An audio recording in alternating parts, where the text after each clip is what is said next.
Mirza for a long time now, for many years now, and each time I meet her in Bombay or Hyderabad or wherever, I just keep on discovering that she's getting prettier and younger by the day, and no wonder she's got the eternal beautiful woman of the year award at Femina Miss India recently.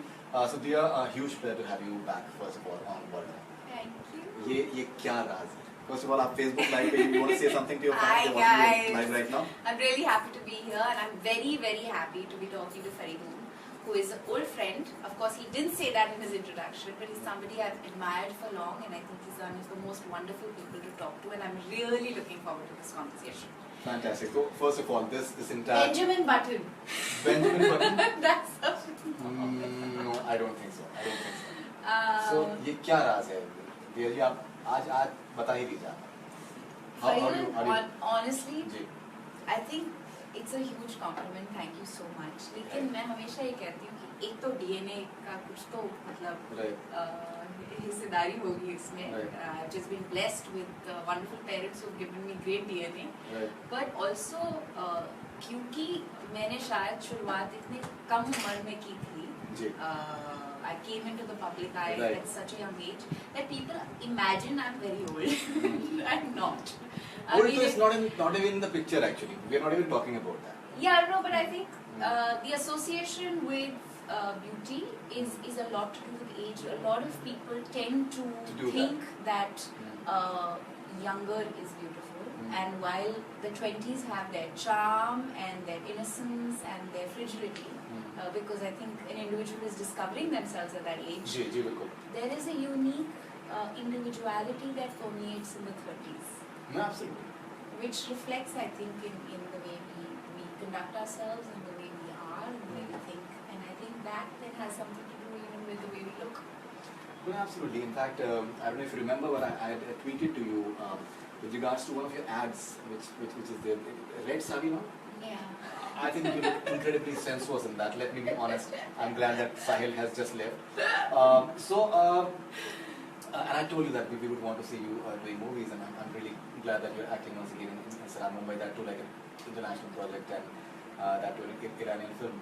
How did you experience that? I believe you've been having a ball. It was wonderful. It was a whole new experience. I've always admired Iranian films. Big fan of Majid Majidi. और जब मुझे इस film का offer आया तो I was like, I had to pinch myself and say, is this real? क्योंकि एक सही मुकाम पे मुझे ये फिल्म की ऑफर आई थी. मैं ऐसे दौर से जा रही थी जहाँ पे हमारी स्क्रिप्टिंग कंप्लीट हो चुकी थी. We were getting into casting, and you know how much time casting takes. And I was like, what am I going to do now? Because when you are deeply involved with pre-production, scripting and all of that, time कहाँ जाता है पता ही नहीं चलता. महीनों निकल जाते हैं. आप राइटिंग में इतने मसरूफ होते हैं कि कुछ मतलब ठिकाना ही नहीं रहता है वक्त का. And then suddenly that lull after the writing effort between that and then casting, it can be tormentous for an individual. Absolutely. And I was actually seeking work. I wanted to go back in front of the camera. I wanted to actively start being in front of the camera. And just at that time, Dr. Ali Rani, who's a very famous physician in our industry, who's been Shah Rukh Khan's physician and many others. He handles also some of the cricketers in the country. He called me and he said, I have this offer from an Iranian director. He's very keen to cast you. You're very popular in Iran and they really want to work with you. And I was like, I'm popular in Iran. I didn't know that. You look like I was like, and then of course the questions, what's the story, what's the script, is it going to be Hindi, English? It's an experiment. It's going to be something that's the first of its kind. It's the first Indo-Iranian film. And it's world cinema because it's got Persian. The Iranian characters are speaking in Farsi. The Indian characters are speaking in English and Hindi. So it's bilingual, and it was a very refreshing experience. It was very exciting. And your co-star is Gulzar. Apparently he's called the Reza Gulzar. He's called the Shah Rukh Khan of Iran. Yes, he is. I think a very handsome. Yes. Good looking. He actually, I think he looks like a younger version of George Clooney. George Clooney. Yeah. He's a very sexy man. Very, very sexy. I'm not talking about George Clooney, I'm talking about Reza Gulzar. I'm sure that you're talking about Reza Gulzar. Apparently you were upset about the fact that there's a no touching clause, something like that. I was being cheeky about that. Right. But it's interesting, right?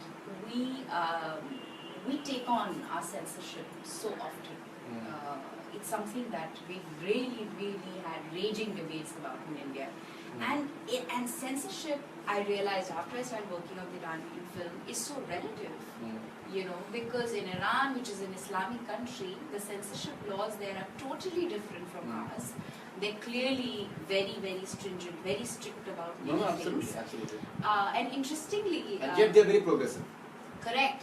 Yet And their stories are very evolved. Exactly. And I think it is that restriction that compels them to be more creative. Yeah. That compels them... The irony of it. Absolutely. We live in ironical times. No, we do. We do.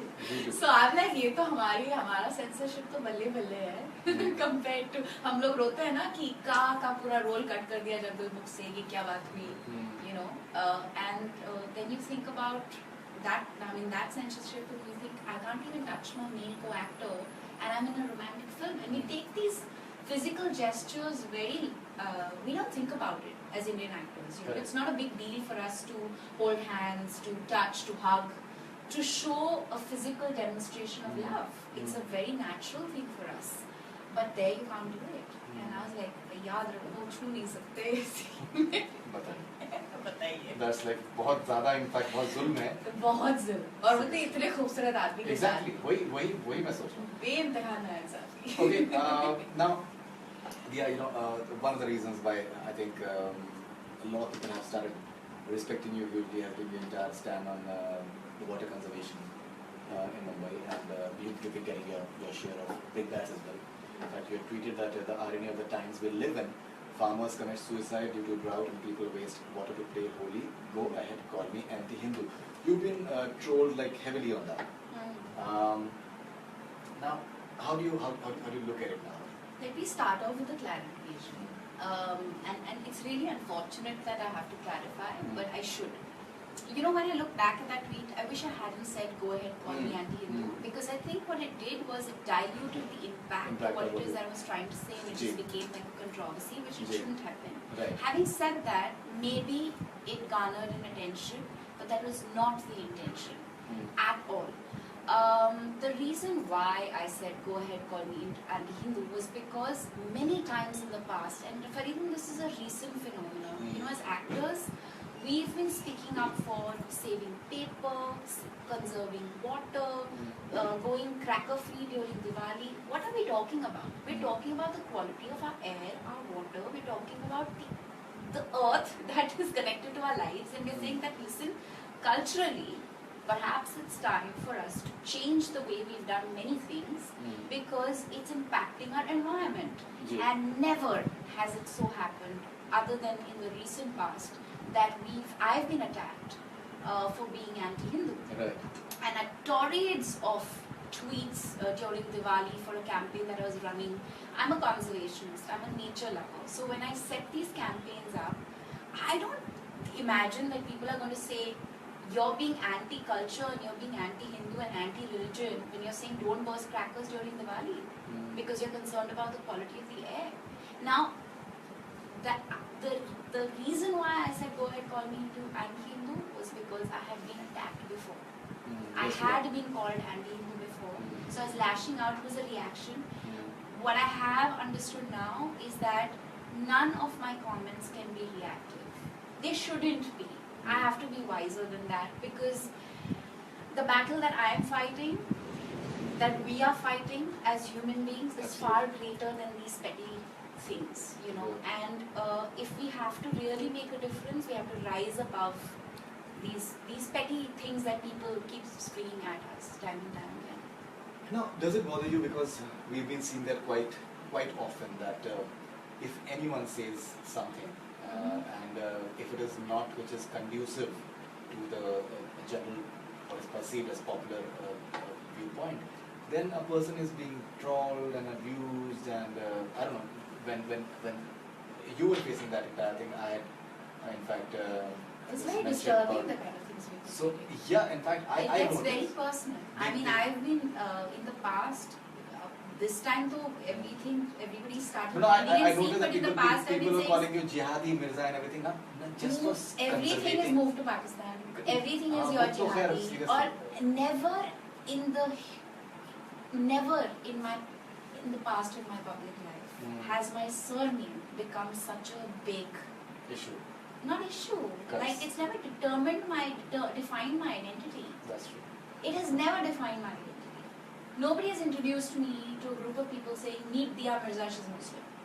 Exactly. Because the fact of the matter is that who I am is what I do, what I feel, how I think.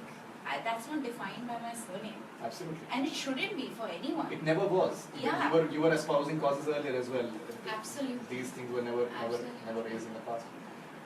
But what has been the learning experience? I think the best part is that you've not cowed down. You've still been talking about the water conservation. You've also spoken about the entire IPL thing, that it should be shifted out of Maharashtra, which I think ideally it should be, because considering the sort of crisis which it is. You know, Sahil Today and they're I saying that had sewage water they'll be using. Yeah, you know, Faridul, Sahil and I, my husband, have had a big debate on this thing. Because when I said that, symbolically, even if it is mere symbolism, it should be moved out of Maharashtra. And he said, why? Exactly. Sahil's a big cricket fan. And when he said, what do you mean it should be moved out? I said, because it's not. How can you justify to that poor person who's standing in line for hours to get access to one matka of water, Absolutely. that you are wasting so many gallons of thousands of gallons of water to clear a spot? So he